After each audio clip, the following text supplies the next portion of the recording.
Saya kira ya sampai dengan di Balai Kambang Jepara kan hanya dua. Dulu kan hanya Qiraatul Kutub dengan debat Arab Inggris. Nah sekarang ini ada debat Qunun, Bahsul Kutub, Lalaran. Nah ini tambahan 3 ini ya, itu sudah merupakan suatu apa? Suatu pemikiran yang menuju ke masa depan.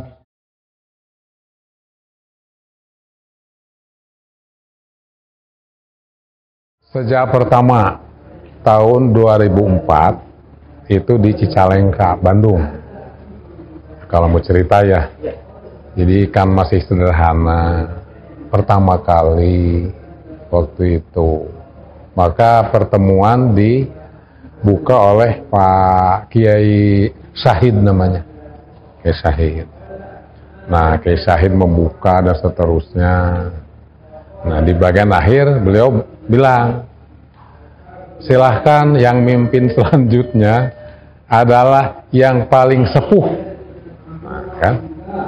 Nggak ada yang mau ke depan itu. Paling mungkin waktu itu ada sekitar 25 orang lah ya, untuk calon anggota Dewan Hakim. Tuh, nggak ada. Siapa katanya? Saya pun kan 2004 kan masih relatif agak muda ya. Bahkan ada di atas kami itu seperti Kiai Mas Aziz Maskuri dari Jombang, ada waktu itu. Nah, siapa katanya? Kata Pak Kiai Syahid, ya Bapak kan Pak Hidayat. Nah, sejak itu 2004 ya. Dan waktu itu kan pas Pak Agil Munawar jadi Menteri Agama. Jadi waktu itu dibuka oleh Pak Menteri Agama, yaitu Pak Said Agil Munawar. Namanya Said Agil ya, orangnya ikhlas, lugu, maka diminta duet dengan qiraat Quran dengan Pak Kiai Said. Itu adalah orang yang pertama kali menjuarai tilawah Quran di Indonesia, Kiai Said itu. Dan memang mereka membuat pesantren di Bandung. Datang itu Pak Menteri, duet katanya. Dia itu mau aja itu berdua, dan memang nggak kalah Pak Agil kan oleh mantan juara nasional ini. Nah, kira-kira saya ingat saya begitu itu. Nah, kemudian yang kedua, waktu itu 2 tahun sekali, yang kedua di Lirboyo, masih saya juga ketuanya. Ketiga di Kalimantan Selatan, keempat di Nusa Tenggara Barat, nah kelima di Jambi. Nah, Jambi itu 2013 berapa ya? Saya udah pensiun tuh dari pegawai. Ya, Pak Agil juga udah turun dari menteri, udah tidak jadi menteri lagi. Biasa itu ya. Nah, maka saya bilang saya nggak usah jadi lagi, udah tua ini. Enggak katanya, memang betul Pak Agil siap jadi ketua, tapi pada jangan ditinggal, udah dipanggil ketua, ya saya mau aja itu, ya. Nah itu ceritanya. Jadi di Jambi, kemudian terakhir itu di Jepara. Nah waktu itu kita udah kumpul, hari pertama Pak Agil udah hadir, tepat waktu itu 2017 ya. Ada berita anak saya yang ketiga laki-laki meninggal. Wah, maka kata Pak Agil udah pulang aja. Maka sebenarnya saya itu tidak mengikuti. Kemudian karena tadi ada musibah ya, saya pulang cepat sehingga saya kira lama kok nggak bilang-bilang lagi. Oh, karena COVID itu. Nah, terakhir Pak katanya ada lagi, apa kan saya udah nggak lagi, enggak, tetap di keputusan Menteri Agama itu ada nama saya. Jadi sekarang nggak bakal ada kan ya, di Dewan Hakim itu ketuanya Pak Agil, ketua sekretarisnya Pak Ahmad Rusdi ya, terus saya wakil ketua 1, Pak Warjono direktur, ketua 2, itu sekretaris 2-nya itu Pak Sofi ya, dan seterusnya ke bawah. Nah itulah cerita singkat. Kenapa? Kalau bisa dijelaskan sebenarnya latar belakang diadakannya MIK dulu itu sebenarnya apa yang mau dicapai? Nah itu bisa terlihat dari tujuan, tetap tujuan itu dari dulu. Satu,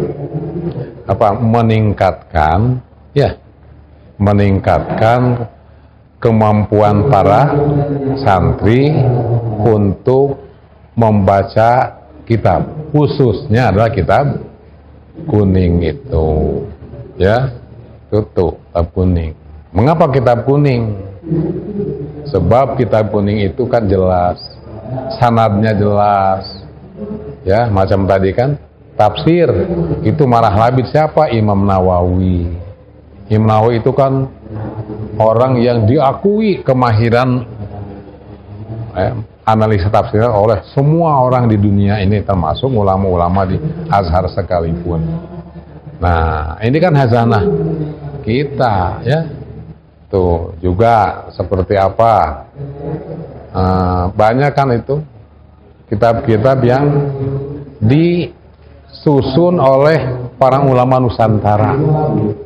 Tuh, ya. Nah, itu tuh. Yang kedua adalah untuk makin sini kan semangat orang untuk membaca kitab kuning ini kan makin luntur ya di kalangan. Nah, ini suatu upaya ya untuk terus ya meningkatkan kitab kuning ya. Tuh termasuk namanya kitab kuning itu kan di sini apa tuh? Tentang mulai dari ula ya. Ula itu apa tuh? Nahu, terus akhlak, tarikh, apa lagi? Yang 5 tuh 5. Fikih. Ya, fikih. Satu lagi apa? Kemudian untuk mulia, wusto ditambah 3. Tambah 3 kan, ada usul fikih, ada tafsir, ada apa lagi? Hadis.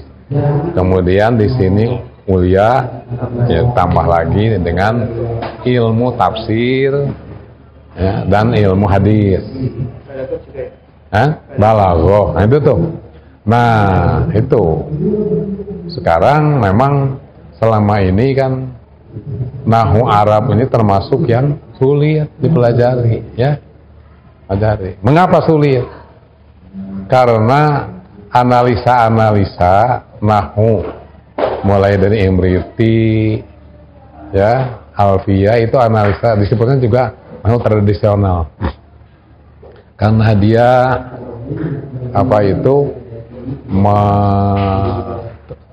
menganalisa secara ilah, satu, kedua ada amil, ketiga jauhar namanya. Ya, katakanlah tadi kan ini mubtada, mana khobarnya, dibuang ustaz, nah itu kan macam itu. Nah tuh dibuang. Terus hatta yadhaba, siapa yang menasabkan hatta? Yadhaba, hatta bukan, dan seterusnya itu. Ya.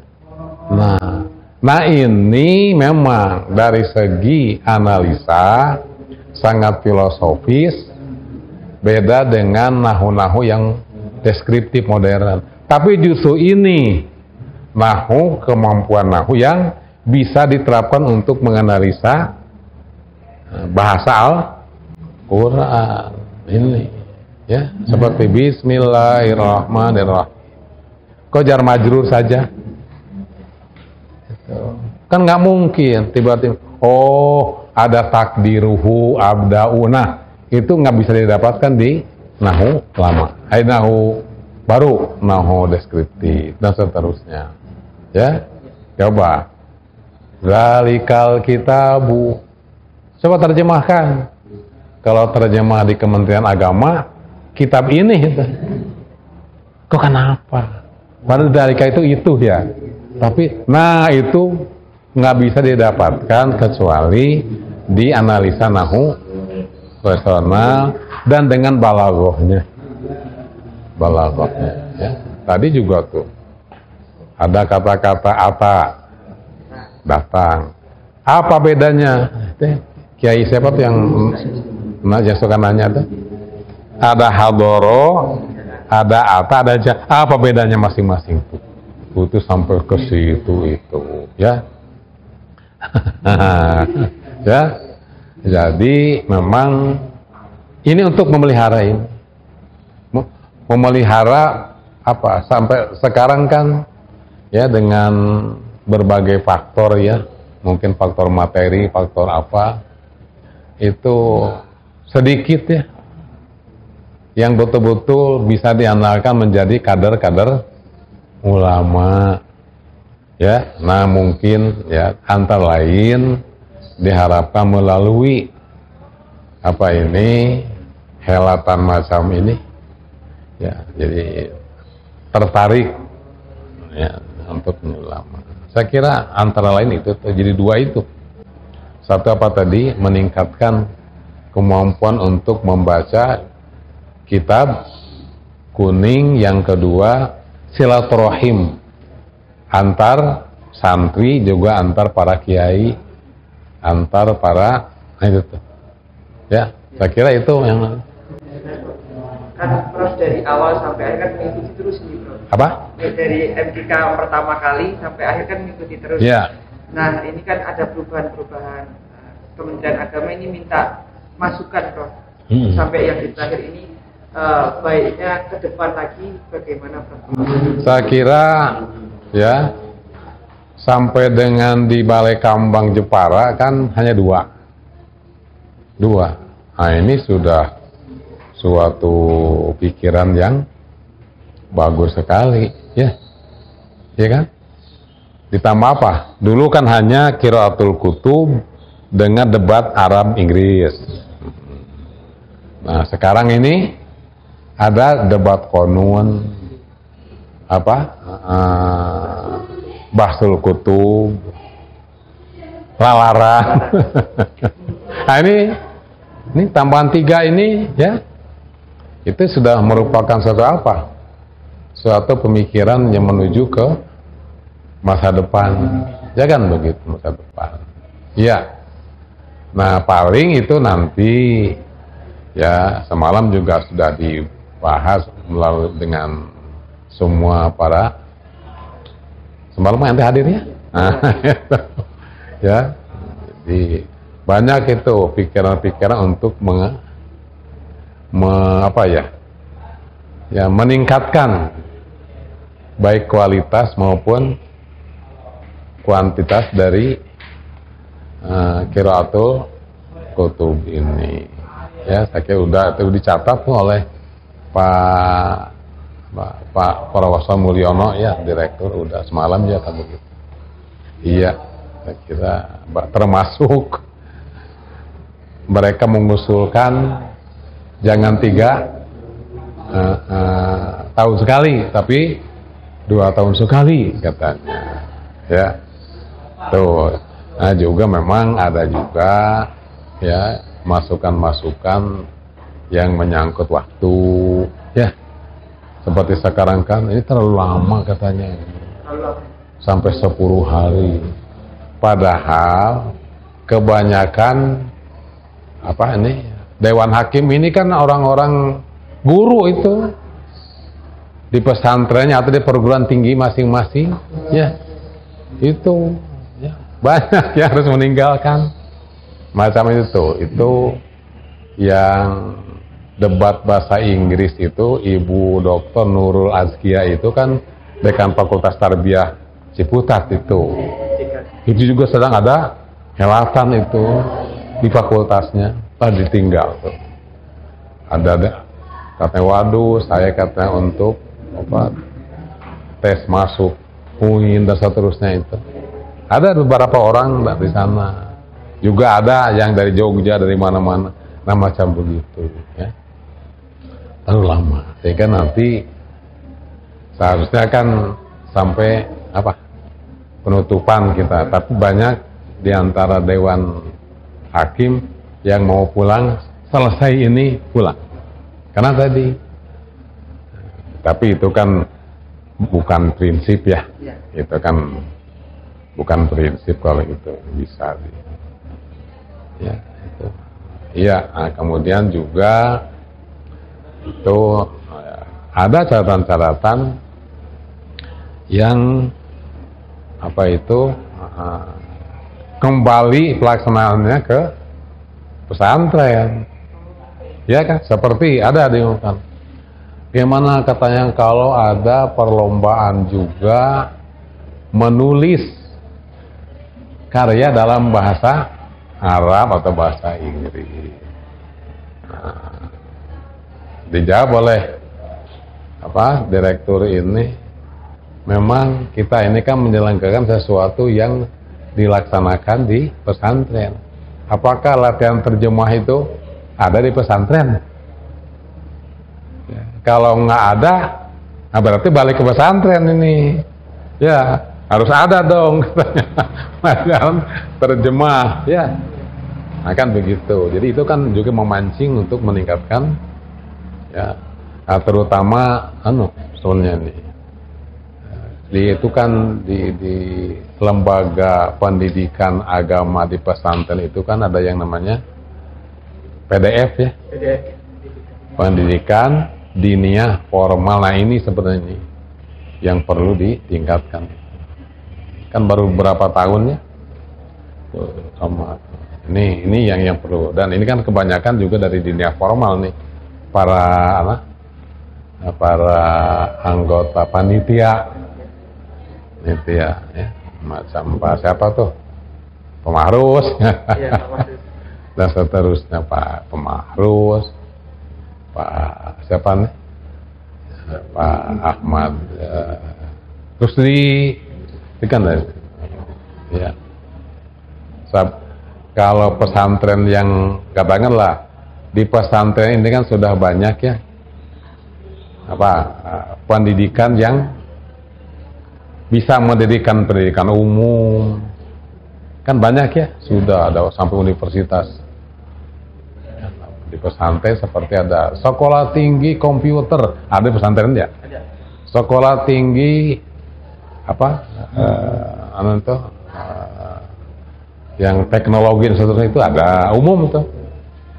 Ada juga yang apa itu, pendidikan umum berciri khaskan Islam, macam mulai dari TK, MI, MTS, MA, alia kan. Nah itu ya, itu ada yang bersihkan agama, termasuk tadi apa, PDF itu. Nah ini ya, kalau MTS, MA kan sudah lama ya. Ini PDF ini yang perlu dibina terus, baru. Ya, saya kira macam itu. Iya.